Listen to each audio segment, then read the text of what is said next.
Populiarioji muzika. Rokenrolo dvasia ir maištingumas 70-ame dešimtmetyje peraugo į roką. Terminą rocking kaip religinį džiūgavimą naudojo Amerikos dainininkai savo gospeluose. Ankstyvasis rokas turėjo bliuzo, bugivugio, džiazo, ritmo bliuzo ir rokenrolo muzikos savybių. Vėliau rocking suprantamas kaip šokis ir gyvenimo būdas. Tokiame fone kūrėsi 4 jaunuolių grupė The Beatles ir tapo britų roko arba Big Beato lyderiais. Jie tapo pirmieji dainuojantis tik savo kūrybos dainas. Daina Vakar įrašyta 1965 metais albume Help. Ši daina turi daugiau coverių, tai yra kitų atlikėjų savaip atliekamų versijų, nei bet kuri kita iki šiol parašyta daina. Jų priskaičiuojama apie 3000. Ši daina buvo pirmasis The Beatles įrašas, kuriame dainavo tik vienas grupės narys Paulas McCartney's, o pritarė tik styginių kvartetas. Galutinis įrašas taip stipriai skyrėsi nuo kitų grupės darbų, kad kiti nariai uždraudė išleisti šią dainą Jungtinėje karalystėje. Tame pačiame dešimtmetyje taip pat formavosi įvairios roko rūšys – progresyvusis rokas, jazz rokas. Šiandien roko porūšių priskaičiuojama virš 60. Svarbi roko muzikos istorijoje yra britų grupė Pink Floyd, 1979 metais išleidusi albumą roko operą Siena. Rodžeris Watersas, Pink Floyd narys, roko dainininkas ir kūrėjas, prodiuseris, grojęs bosinę gitarą. Šio albumo herojus Pinkas nuo mokyklinio amžiaus įtrauktas į žiaurų suaugusiųjų pasaulį. Mokytojas tyčiojasi iš mokinių, ant valstybių krinta bombos, o jauni niekšeliai laiko baimėje taikius gyventojus. Sienos įvaizdis yra daugiareikšmis, tai kliūtis skirianti draugus, nenugalimos valstybės simbolis ir pasaulio gyventojai, kurių kiekvienas maža plyta. Herojus nenori dalyvauti sienos statyboje ir svajoja ją nugriauti. Jį teisia, pripažįsta kaltu ir nuteisia iki gyvos galvos už sienos. Dar viena plyta sienoje albume pasikartoja kelis kartus ir traktuojama kaip lead tema. Populiarios muzikos teatras nuo miuziklo iki operos. XIX amžiaus pabaigoje europiečiai turėjo mažosios operos žanrą operetę, kuri atkeliavo į Ameriką. Tačiau greitai pasirodė, kad Europos kompozitorių sukurtos muzikinės istorijos apie karalius, princus ir grafus nelabai tinka amerikiečiams. Pas juos nebuvo nei monarchų, nei kilmingų aristokratų, todėl amerikiečiai sugalvojo savotišką operetės atmainą – miuziklą. Kaip ir operetė, miuziklas buvo pramoginio meno rūšis. Tačiau amerikiečiai miuziklų kūrėjams bei atlikėjams kėlė labai aukštus reikalavimus. Muzika turėjo būti efektinga, veiksmas dinamiškas ir greitas, o aktoriai ne tik geri dainininkai, bet ir gerai šokantys, atliekantis reikiamus akrobatinius triukus. Miuziklo pavadinimas nusistovėjo iš sutrumpinto muzikinės komedijos termino ir atsirado XIX amžiaus pabaigoje. Todėl vadinamas naujausiu muzikiniu teatriniu žanru. Jo pirmtakas Tomo Bekerio muzikinė komedija Niūrus nusikaltėlis, pastatytas Broadwėjaus muzikinėme teatre.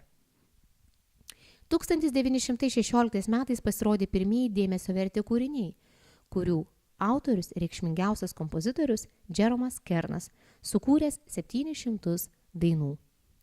Nuo senų laikų žmonės mėgo pramogas, dainavimas, šokis, muzikavimas buvo vienas iš svarbiausių pramogos formų.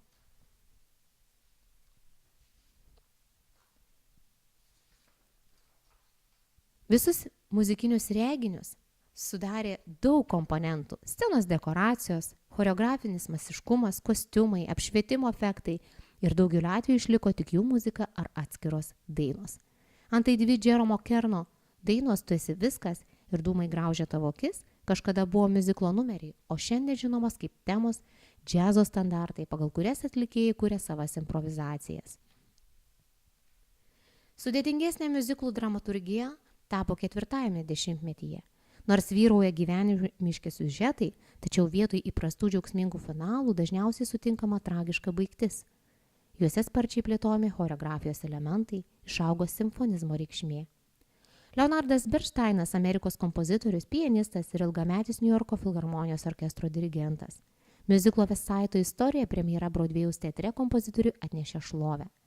1961 metais Buvo pastatytas filmas, kurį Amerikos kino ir meno akademija iškart pastatė, pristatė apdovanojimą ir jų paskyrė netgi 10. Tačiau kompozitorius garbingo Oskaro negavo. Komisijos sprendimų už muziką apdovanojimą pasidalino aranžuotojai, kurie anot jų ir padarė muziką vertą ypatingo dėmesio. West Side'o istorija pasakoja šiuolaikiškai perkurtą Romeo ir Džiuljetos, Tonio ir Marijos meilės istoriją. Tarp dviejų skirtingų, besivaidijančių etninių gatvės gaujų gimsta jaunuolių meilė ir kaip Šekspyro istorijoje tragiška lemtis nekaltiesiems.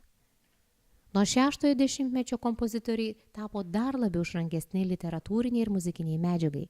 Siužetai jau ne tik gyvenimiškų scenų atspindys, bet pasitelkiami ir istorijos, politikos, folkloro, satyros elementai, melodingumas, o disonansai ir ekspresija tapo svarbiausių muzikos kalbos bruožų.